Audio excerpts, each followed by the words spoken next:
Good morning guys. Mayroon naman tayong i-repair ngayon guys na Honda Click version 1. Dito sa atin yung hospital na ng mga motor.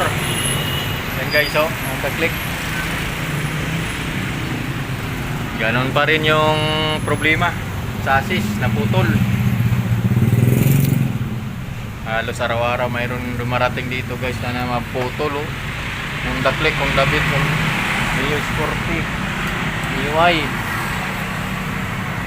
So yun, kaya minsan lang ako maka-upload kasi pabalik-balik yung problema.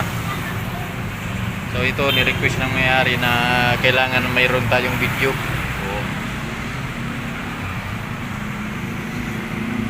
i-video lang natin guys. So yung naputol na dito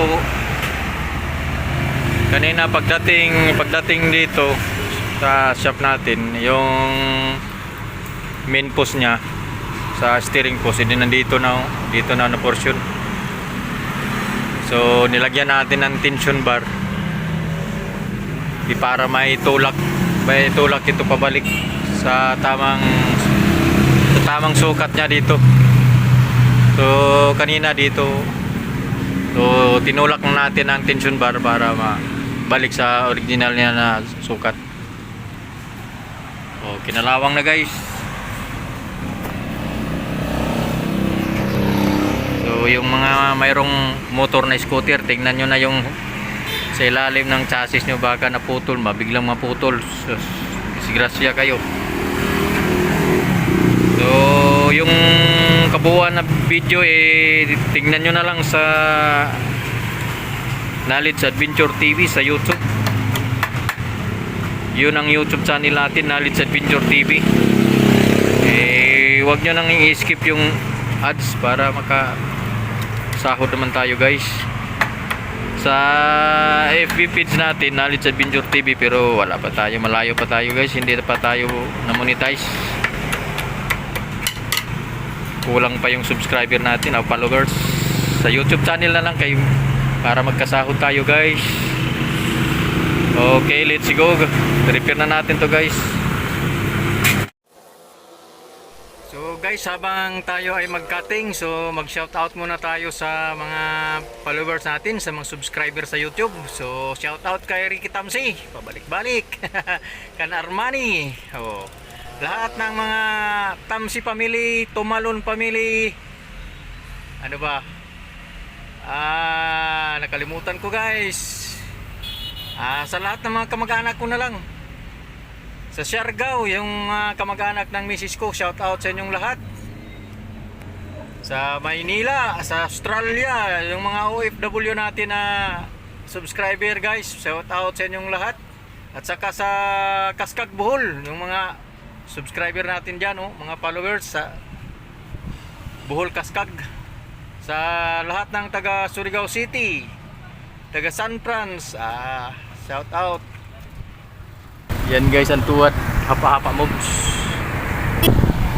Yan guys, na-align na natin gamit yung hapa-hapa at saka tuwad-tuwad moves. So okay na yan. Ito lang yung ginagawa, mag-align ako. Mata-mata style at saka hapa-hapa. So hindi muna natin yan galawin hanggang hindi natin malagyan ng bracket para hindi na gumalaw. Kasi pag i-travel pa natin doon ay tulak, baka naman yung alignment nya. So lagyan muna natin ng mga bracket guys. Shout out pala sa Layaw family, muntik nang makalimutan. Shout out nandyan sa San Franz at sa buong Pilipinas. At saka mayroon din sa mga OFW. So shout out sa inyong lahat, sa mga subscriber ko doon sa Barcos at sa Caroho, diyan sa Barangay Kapalayan. Marami tayong mga subscriber dyan. So shout out sa inyong lahat. Hindi ko na isa-isahin kasi marami. So kumusta na lang sa inyong lahat, ingat kayong lahat. Okay, so guys, nag-welding na tayo. Yan guys, yung angular yung kinating natin, yan ang ilagay natin sa sa chassis niya, yung kinalawang, yung naputol. Yan ang ating gagawin. Yung gagawin natin ay parang square bar na yan. Pag mga gano na, wag idikit na square bar yung ano niya, yung forma. So yan guys, isa-isa lang yung paglagay ko doon sa chassis kasi para makawilding tayo sa ilalim. Kasi pag idikit na natin, i-akob, hindi na tayo makawilding. So ginawa ko, inuna ko yung isa para makawilding tayo. So yan guys, yung isa oh. Yan yung pang akob para maging square bar.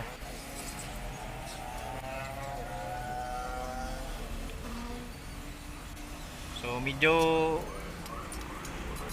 maraming magagamit na yun na acetylene kasi cutting, lahat ng cutting ay acetylene ang gamit ko.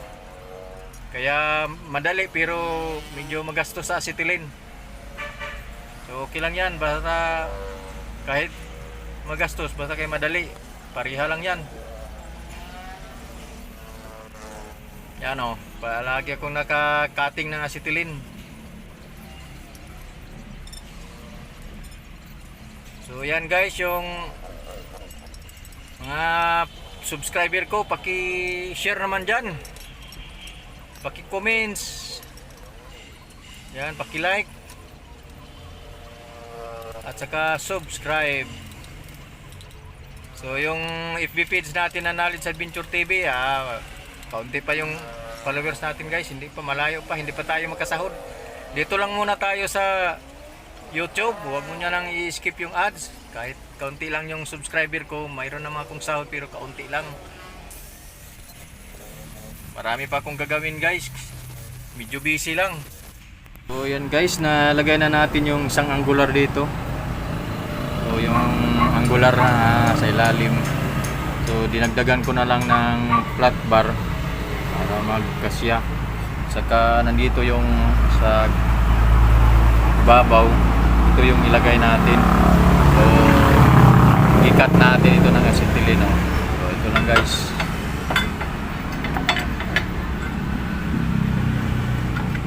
Yan, dito lang guys. Sobrang tibay na to guys. Kasya.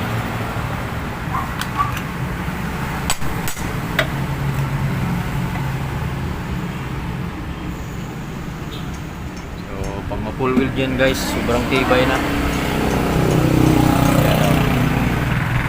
So dito lagyan din natin ito ng flat bar para masirado na to, close. So ito guys, yung tubo na ginamit natin sobrang kapal oh, 0.5 mm, 5 mm.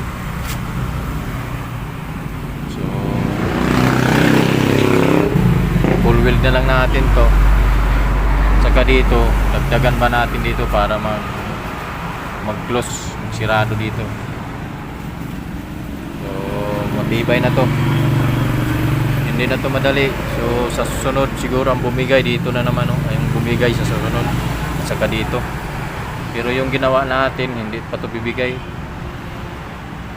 Matagal pa. Siguro masira na yung motor, hindi pa ito masira. Masira na yung makina, yung ni-repair natin, hindi pa.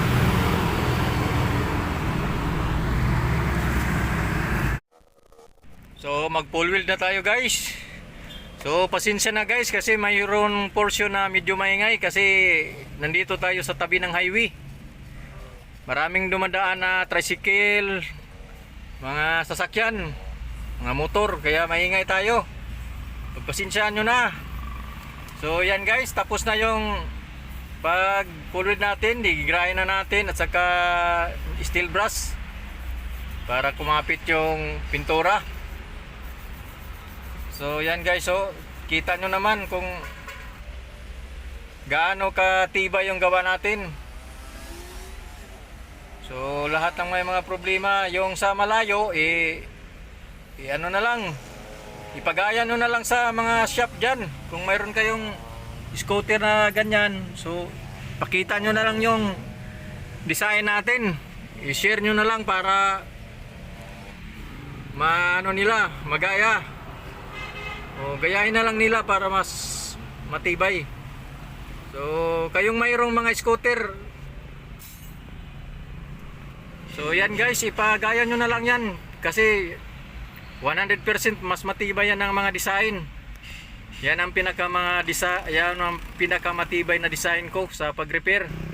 So yan guys, tinisting na natin kung kabig ba sa wala or too.